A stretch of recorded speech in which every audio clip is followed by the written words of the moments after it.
The period we find ourselves in these days is a very, very tense and serious period in Jewish history. We might have lulled ourselves into a state of calm and thinking that anti-Semitism was over. Remember those days? Yeah. When was that? Remember the 2000s and the 2010s, right? The teens. By the way, when Israel played soccer at the Olympics. Oh yeah. Yeah, we heard that. You heard that? They played they did Heil Hitler or something, right? Yeah. That's right. Welcome to the new reality. It's actually the old reality. We just had a little period of respite over there for a little while. But yes, anti-Semitism is alive, and God forbid it is ominous. But we, like every other threat that we've ever faced, we will survive. The question is, what do we Jews do at the times of such threat? What do we do? So think about it. We have outlived all of our enemies. We certainly have the track record. The fact that we're still here is proof in the pudding. The question is, what do we have to do when we look back at Jewish history? Take care, David. Have a wonderful day. What do we do when we look back at Jewish history? What have our ancestors done in such times that we need to engage and to employ in such times? I want to remind you what Mordechai and Esther did in the Purim story when they were facing a threat of annihilation by Iran. Whoa.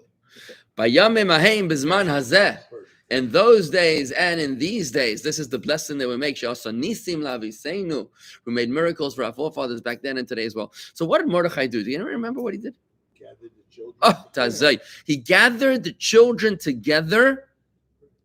22,000 Jewish children in Persia, in Iran, and he taught them Torah. Now, it didn't teach them inspiring Torah that was going to change their lives or some sort of Torah that was going to help them stand up to anti-Semitism. He taught them a part of Torah that was not even practical at that time. It was the laws of the Omer. You know what the Omer is? The Omer is the offering brought in the temple on the second day of Pesach. It is that the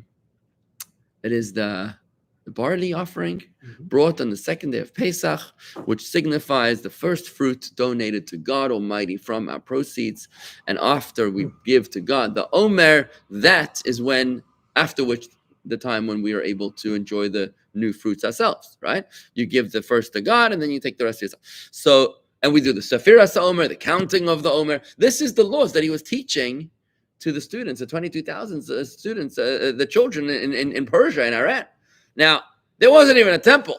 The temple had been destroyed several decades prior, about 6 decades prior, by Nebuchadnezzar, the third last Babylonian. Here's the first Babylonian emperor, who was subsequently overwhelmed by the Persian Empire. It was the Persians who conquered the Babylonians. That was the end of the Babylonian era. By the way, it was interesting. I saw that there was an attack. They say that there was an unclaimed or some sort of an attack in Babylon, Iraq. Did you see this? It's unclear. No, I'm not sure who did that, but there was actually a picture of Babylon, Iraq. It looked like the Hanging Gardens of Babylon or something. Be a nice place to visit one day, maybe August. Take a trip to Babylon. To Iraq. Yeah. I think on your way to Iran. So, God willing, we'll open a Chabad of Iran, we'll open a Chabad of Tehran, a Chabad of Shiraz, a Chabad of Babylon, right? Isfahan, all very soon. Qom, right? God willing, very, very soon. Point being is what did... Just don't send hi there. It's got to be healthy and safe and strong. Bottom line is, my friends, I want you to realize this. Mordechai studied Torah with the Jewish people. And that is what our sages say is to what is attributed the turning point, the apex of the decree of annihilation. Now, I want to tell you another story of Yechezkel. Anybody know the story of Yechezkel? He is a prophet. Ezekiel, one of the greatest prophets of Israel. It says actually, it's interesting that when the Jewish people crossed the Red Sea, it says in the Medrash that a simple maidservant, the lowest spiritual level, was able to see more godliness than even Ezekiel, the prophet, was able to see in his prophecy. So obviously there was a tremendous amount of godliness being revealed at the crossing of the Red Sea. But Ezekiel was an interesting prophet. He was a prophet of the diaspora. He was a prophet who lived in Iraq. He was a prophet who rose after the temple was destroyed by Nebuchadnezzar the Babylonian. when the Jewish people had already been exiled into Babylon, and there he rises. He's still buried, by the way, in Iraq. Be very interesting to visit his grave. I would love to go there one day. Anyway, so what happened after the temple was destroyed? The first temple by the Babylonians. We're now in the era of the 3 weeks, right? When the temple, between the 17th of Tammuz, when the walls of Jerusalem were breached, and the 9th of Av, when the temples both were destroyed by the Babylonians and the Romans, respectively. And it was at that time that after the temple was destroyed, that God showed the prophet Yechezkel the form of the holy temple in Jerusalem, the future temple. He showed him like a vision of the holy temple. So Yechezkel then says to Hashem, he says, Master of the universe, we're in exile. What are you making fun? We're in exile. Remember, if I forget thee, O Jerusalem, may my right hand forget its cunning, was said about this time, right? On the rivers of Babylon, there we sat and wept, right, over the destruction of our temple. This is the time that we're in. What are you showing me? What are you taunting me? It's like waving candy in front of a kid. I can't get it. So why are you showing it to me? You want me to tell the Jews about the details, the construction, architectural plans, engineering plans, the blueprints of the holy temple, the future temple? Why are you doing this? Can they go and build a temple? They're not in control. They don't have self-determination. Let me wait until they come out of this exile, and then I'll show it to them. Says Hashem to Yechezkel, just because my children are in exile, should my holy temple be desolate? Studying about its construction is equivalent to its construction. It's a very, very powerful concept. Studying about the construction of the temple is equivalent to the actual construction of the temple. And therefore, he says to them, go out and tell them to occupy themselves with learning all of the nuances and the details of the construction of the future temple. And as a reward for their occupying themselves with learning the details of the construction of the temple, I'll consider as if they had built a temple. You know that there are no less than 4 Torah portions that deal with the construction of our temple. Truma and Tetzaveh is the instructions that towards the end, the second half of the book of Exodus. Truma and Tetzaveh are 2 portions that deal with the instructions to build the tabernacle, which was the predecessor of the temple. And Vayakar and Pekudei are the actual application of those instructions, right?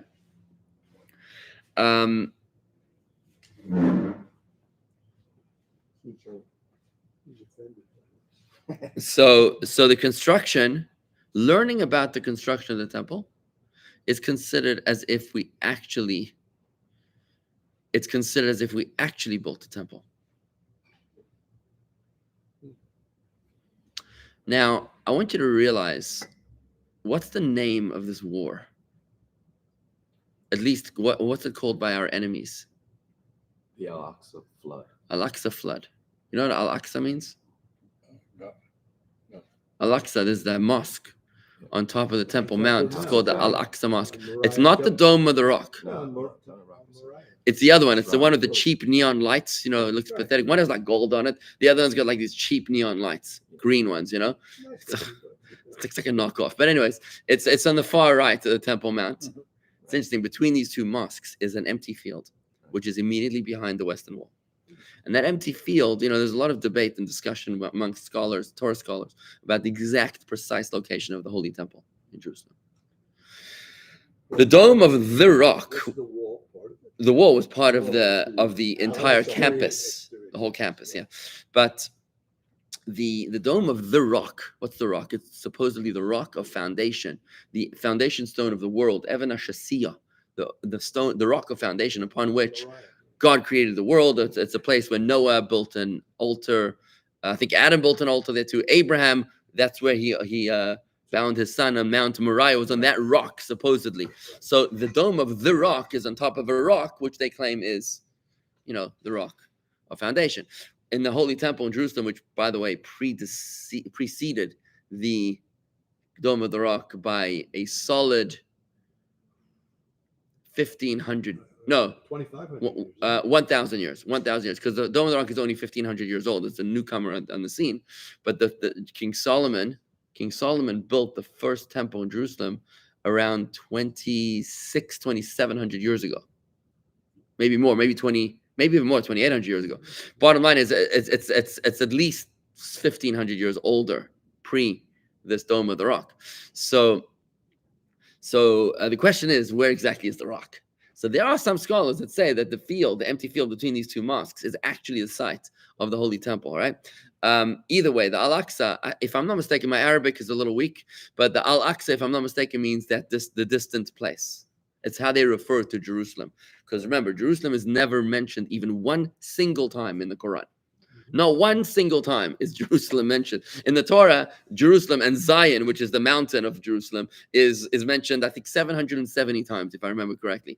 But not even one time. The way it's referenced in the Quran is the distant place. Their holy places, Mecca and Medina, right? That's where Muhammad has had his interactions. But Al-Aqsa is like, whatever, yeah, that distant place. So this somehow became a very holy place. But this war is essentially about Jerusalem. It's not about the south of Israel.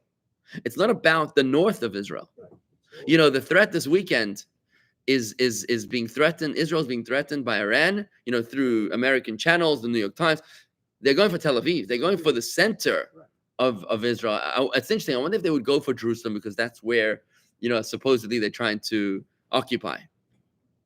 Either way, when we realize what motivates our enemies, we better wake up fast and realize what this war is about. Because if you think this war is just about evil against good, or backward civilization against modern civilization, it's like Bibi Netanyahu said to Congress the other day. He says, this is not a battle between civilizations. He says, this is a clash between barbarism and civilization. That's what it is, right? But when you think about it, the reason for the war is Jerusalem is the prize. They are very serious when they say from the river to the sea. They believe not in a two-state solution, and you're a fool if you think that they believe in a two-state solution. They don't want a two-state solution. You give them a finger, they'll take a hand. Give them a hand, they'll take an arm. You give an arm, they'll take the whole body. That's what they want. They want a one-state solution. That's what they're after. You have to figure that out. Talk to your politicians. But where I'm going with this is, friends, is that this is a battle about Jerusalem. And when we realize it's a battle about Jerusalem, I want you to ask yourself, what do you know about Jerusalem? What do you know about the Holy Temple? What, you've seen a picture of it once somewhere? This is the time during the period of the 3 weeks when we have to study about the details of the Holy Temple in Jerusalem. We're going to do a crash course on that right now, because that is what Hashem said to Yechezkel when you learn about the construction of the temple, and it's considered as if you actually built the temple. The construction of the Holy Temple is not canceled during the time of exile, when the Jewish people occupy themselves with the study of Torah through learning the laws of the Holy Temple in the Mishnah, in the Rambam, in the Chumash. It's that in Halacha, it's then considered as if we were actually occupying ourselves with the construction of this temple, and it's the mitzvah is not canceled. Remember what it says in the verse in Truma, and they shall build for me a temple, and I will dwell amongst them. Doesn't say there shall build for me a temple and I will dwell in it. It says there shall build for me a temple and I will dwell amongst them. Because when we build the temple for God, then we actually become the temple. The temple is not only a temple of brick and mortar, it's more importantly a temple of flesh and blood. And when we study about it, we become the actual temple, which is applicable at all times and in all places. Learning Torah about the construction of the temple is not only a memorial of the construction of the temple, it actually is the fulfillment of that mitzvah. And therefore, in these days, the Rebbe very much urged us to make sure, as much as we can, to study everything we can about the construction of the Holy Temple, and to do so in the following places. Remember, we mentioned the Parsha of Truma and Tetzaveh in the book of Exodus. In the book of Yechezkel, here we have the book of Yechezkel. I'm about to get a little copy here. Yechezkel. In Hebrew and in English, not very difficult. You can just read the book of Yechezkel. It's only, how many chapters here? Not many chapters, but here, 48 chapters. You can read it, a little thin book. You can read it during these days. Very, very beautiful readings to read. There's a whole tractate in the Mishnah called Tractate Midos. You'll find it in the black set of Midos, which means measurements. There's in Maimonides, the Rambam, there's about 16 chapters or 20 chapters, which are the laws of the construction of the Holy Temple. And through learning about this, we will be considered as if we actually built it. Let's take a quick look. Just before we do that, one more thing. It says in the prophecies, there are conflicting prophecies about when the temple will be rebuilt. Oh, sorry. Who will rebuild the temple? I'm sorry. Have you ever heard of the prophecy that the temple will descend from heaven? You've heard about that, right? And you've ever heard of the prophecy that the Jews will rebuild the temple? There's two conflicting prophecies. Both of them are true. It says on the one hand, Mikdash Hashem Kainenu Yodecha. We say that in Az Yashir, the holy temple of God, your hands will have built, right? But in Maimonides, it says that the temple will be built by us through the leadership of Moshiach. How can this be? The Rebbe explains that the parts of the holy temple that we know about, the part that are laid out in Tractate Midos and in the Mishnah, those will be built, and in Yechezkel, in the prophecy which I just described to you, that God tells him about what the lay of the temple will look like, those will be built by us. But sorry, on the contrary, those that are described in the Mishnah and Tractate Midos are very clearly delineated. Those are the ones that we will build. But those in the book of Yechezkel, in the prophecy, those that are difficult to understand, they're like a little bit more general, those will be built by heaven. And together we will have the construction of the fusion of the efforts of heaven and earth together in a temple which is eternal. Just before we do a quick crash course on 10 ideas about the holy temple that I've prepared for you, I want to take a quick look at these notes that are coming in fast and furious. First starters from the Netherlands. Hello, Frieden. Frida Venuit, Netherlands. My Afrikaans is a little weak, but yeah, I think you're saying hello. Okay. Emmy Nicole says as follows: why is Israel important in this world? Background: Israel has become a regional economic and military powerhouse, leveraging its prosperous high-tech sector, large defense industry, and concerns about Iran to foster partnerships around the world. The state of Israel was established in 1948. What does Israel symbolize? Israel literally means one who struggles with God. The origin of the name Israel is a biblical verse referring to our forefather Jacob. Your name is Israel because you struggled with God. All right. I just want to say to you, folks, one thing very important to you, Emmy Nicole. I'm not sure where you're from. Newcomer to our class, I think. Oh, a lot of comments from you here. Okay. Okay, I don't have time for all these comments, but Shelbyville, Kentucky is with us here. Deborah, nice to meet you. Okay, just one thing I want to say to you guys. I want you to think about this point. If you're a secular Zionist, which means a Zionist who believes in nationalism with atheism, if you're a secular Zionist, then you believe that Israel was established in 1948 through the dreams and ambitions of Theodor Herzl in the late 19th century, then we are European colonialists. But if you're a biblical Zionist who believes in nationalism together with faith, who believes that God created the world and that God maintains the world and that God promised in the world's most popular book in the Bible that the land of Israel was gifted to Abraham, Isaac, and Jacob and to their descendants, the Jewish nation. If you're a biblical Zionist, then we're not colonialists. We're coming home. And it's a very important difference, which you made quick reference to over there, Emil. And I want to make sure that that's a very important point that we bring up. Let's take a quick look at 10 crash points, 10 quick comments that I prepared about Jerusalem. Okay.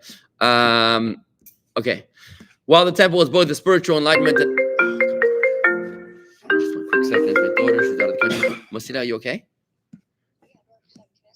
I'm in the middle of a class. Can I call you in a few minutes? Okay, thanks, bye. Okay, sorry about that, folks.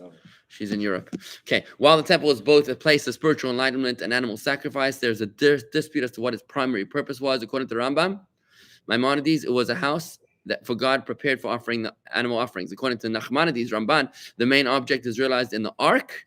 As God says to Moses, I will commune with you there, speaking to you from above the ark's cover. In other words, the main purpose was a dwelling for the divine presence.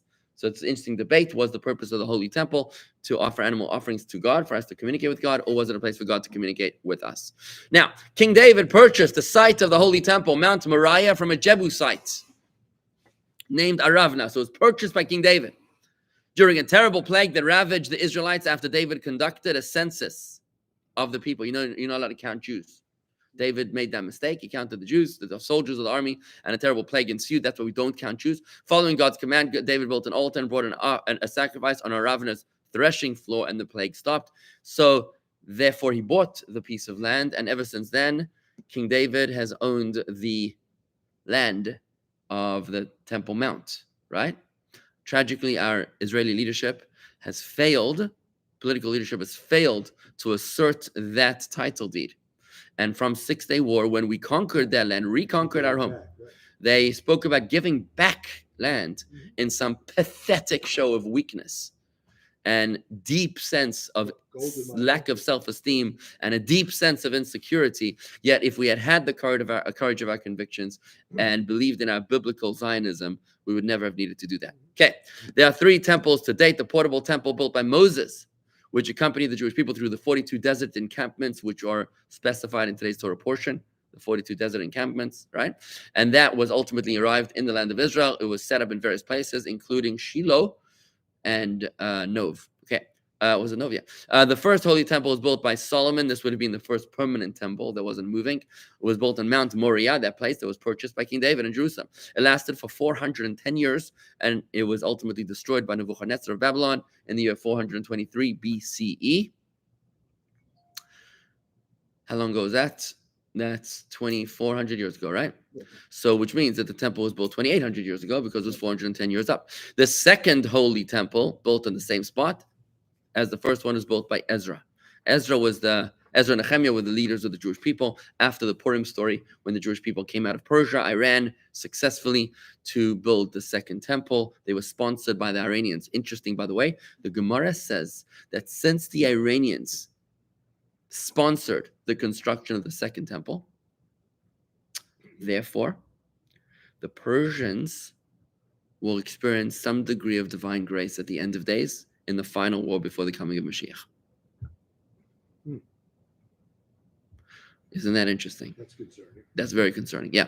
But that's going to be a very limited degree of grace. So the second holy temple, which was built by Ezra and Nehemiah, the returnees of the Babylonian exile, was renovated extensively by King Herod.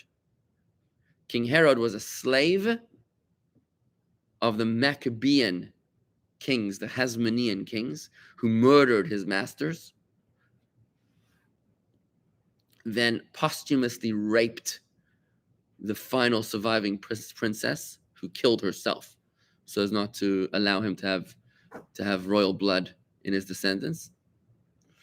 And he became a Roman vassal, Roman proxy ruler. He did successfully renovate the holy side of the Holy Temple. The Western Wall was renovated by him, and the only surviving Roman buildings in Israel that are entirely intact for 2,000 years are the Western Wall. Western Wall is not entirely intact, but the Tomb of the Patriarchs in Hebron, and somewhere else. Well, I guess in Masada, his palace, his summer palace in Masada, they're still there. Both those buildings have survived 2,000 years. They were built by him, so he renovated the Holy Temple. It says over there in the Talmud that what he did was that he built the wall with instead of building it straight like everybody else would build, he built it deliberately like sort of one in, one out kind of, And the sages said that anybody who hadn't seen the renovation of the Holy Temple by King Herod had not seen a beautiful building in his life. And the way that it was like that made it look like the waves of the sea, which calms people down. And people enjoy looking at it. Okay, number 4. The Holy Temple in Jerusalem contained a special hall. The campus contained a special hall called the Lishkas Hagozis, the Hall of Hewn Stone, which served as the seat of the Supreme Court, the Sanhedrin, the nation's highest court made up of 71 judges. It was specially constructed partly on sacred ground and partly in less sacred ground. It was actually straight down the middle of that hall, since sitting is not permitted in the most sacred place. So it was designed like that. It was there that the most important issues of Jewish law and tradition were deliberated, debated, and decided. Right? There's that crash course in learning about the Holy Temple. The Holy Temple contained 2 altars. There was the large copper altar in the courtyard that was used for the many animal offerings. And the golden altar inside the temple was used for incense twice a day brought by the priests. Interesting that the golden altar was pretty small. It was known that whoever offered incense on the golden altar would become rich. So the priests would have a whole raffle every single day. I think they're only allowed to do it once in their life. They had a whole raffle about who was going to do it. And in fact, when you read the incense in the morning davening, before we start the morning davening in shul, there's the part of the incense. You read that it's associated with financial prosperity, on some spiritual level. Now, how do they do maintenance? How do they clean the holy temple? Janitorial. You don't even hear so much about this in the Torah. Some Hispanic guys. A stream of fresh water ran through the temple courtyard. There was an underground spring, I guess, spring of fresh water. On the afternoon before Passover, when every family would bring a sacrificial lamb to eat at their Seder, this was the busiest day in the Holy Temple. Every family in Israel needed to bring an offering that was shared by the various families. The floor of the Holy Temple would become so filthy that the stream would be dammed up, flooding the courtyard. When the blockage was removed, the entire courtyard would be left clean and fresh. So there was like a stream that they would stop up and open, and they would wash it up and let it out.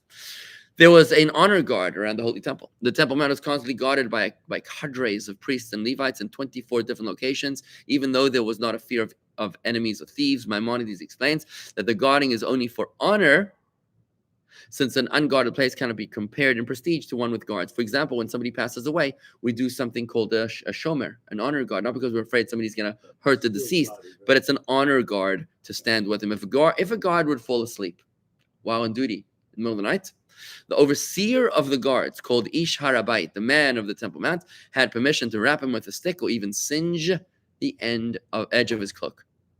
Set him on fire. That would wake him up. You ever heard of that expression, put a fire under his feet?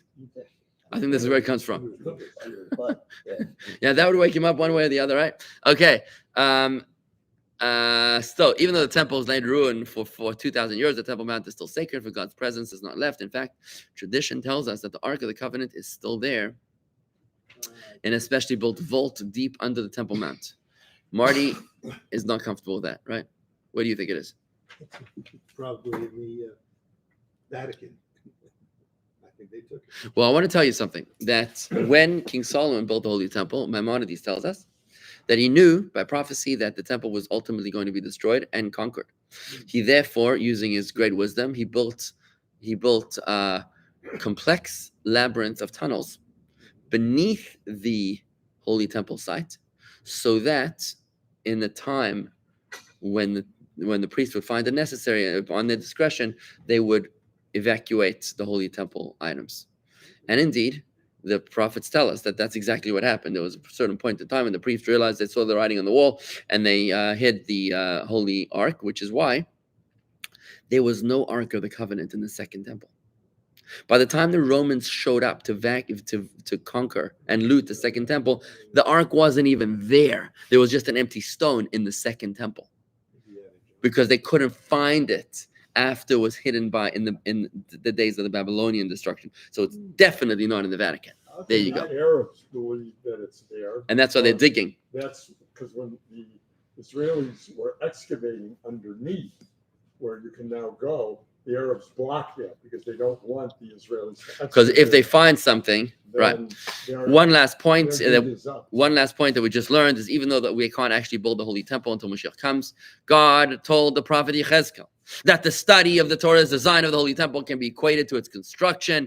Go tell them to study the form of the temple as a reward for their study and their occupation with it. I'll consider it as if they actually built it. So folks, let's make sure to study the laws of the temple. We actually have a whole website, by the way, on our website. I'll tell you where it is.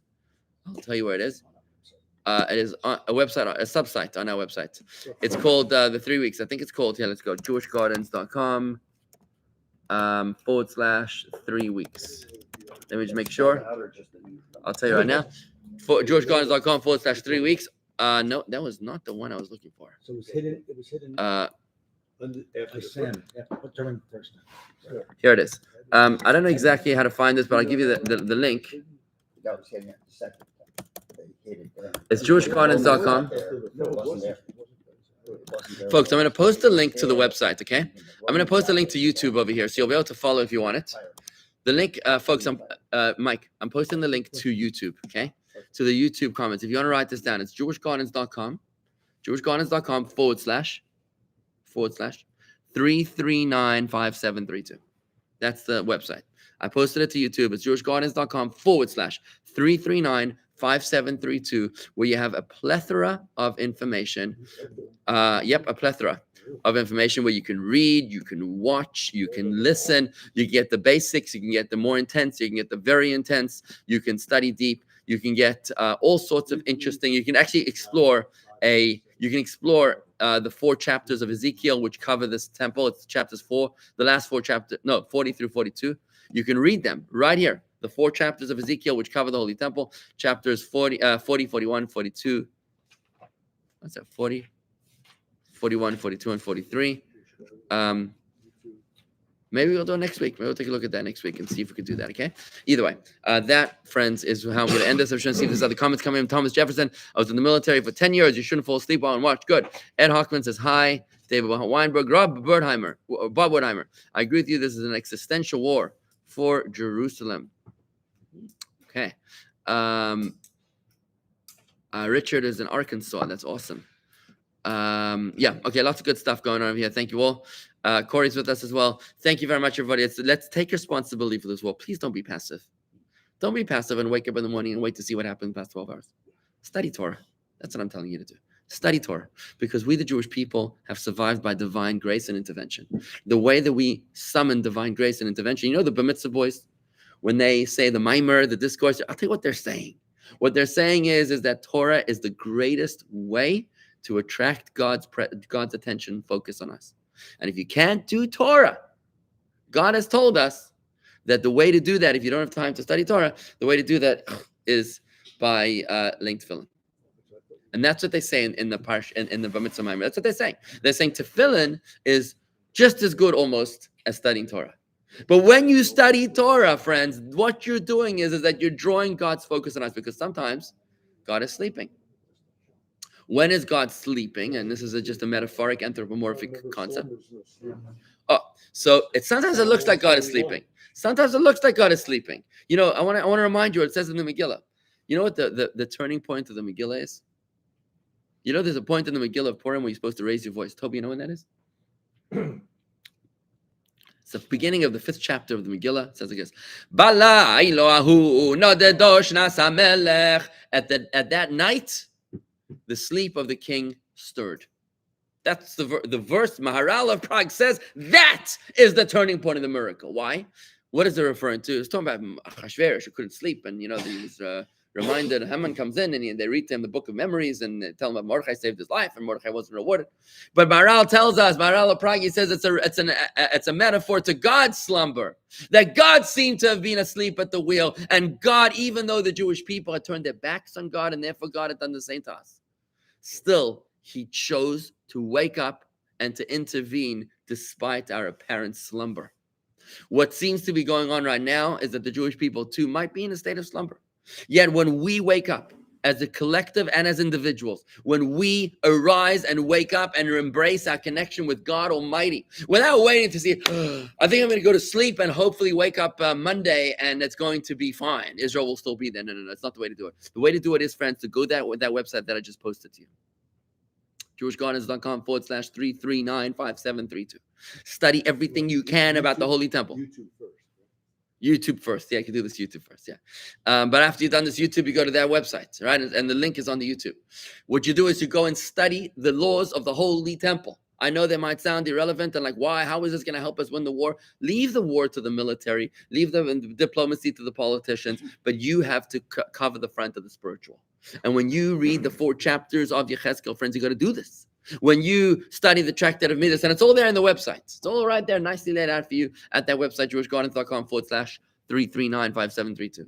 You'll be able to be fighting the spiritual war, arousing God's focus and attention upon us so that we too will experience miracles of biblical proportion. This time, God willing, it will be finally vanquishing all of our enemies with the coming of Moshiach, the rebuilding of our third and eternal temple, where the world will know any more war, any more suffering, any more competitiveness, any more selfish, narcissistic enemies that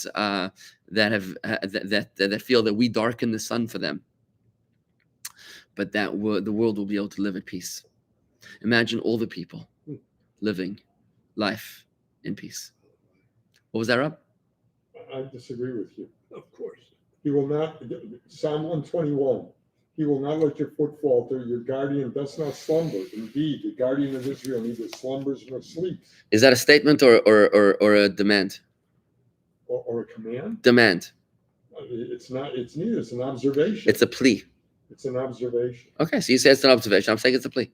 Behold, the guardian of Israel neither slumbers nor sleeps means that the state of exile, Rob, is a state when God seems, and of course you're right. Of course you're right. God never sleeps. Of course he doesn't sleep. But sometimes it looks like he turns his attention away from us. Looks like he turns his attention away from us. Why? Because God is a shadow. That's what the Baal Shem Tov says. Quoting that same psalm, exact 121. In that same psalm, the next verse says, God is your shadow. It's the next words, right? The Lord is your guardian. The Lord is your protective shade at your right hand. That's the next verse. Hashem tzilcha al yad yaminecha, right? What does it mean the Baal Shem Tov explain? God is your shadow. Is that God reacts to our initiative. When we are awake to God, God is awake to us. When we are asleep to God, then God seems to be asleep to us. But now's the time for us to wake up, friends. How do we wake up? Study Torah.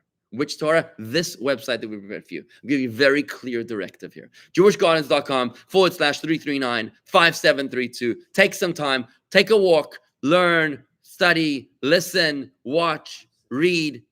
Let's make a difference. Let's start it over here. Have a good day, everybody. Shalom. Take care. Chazak. Was Yeah. it 5572?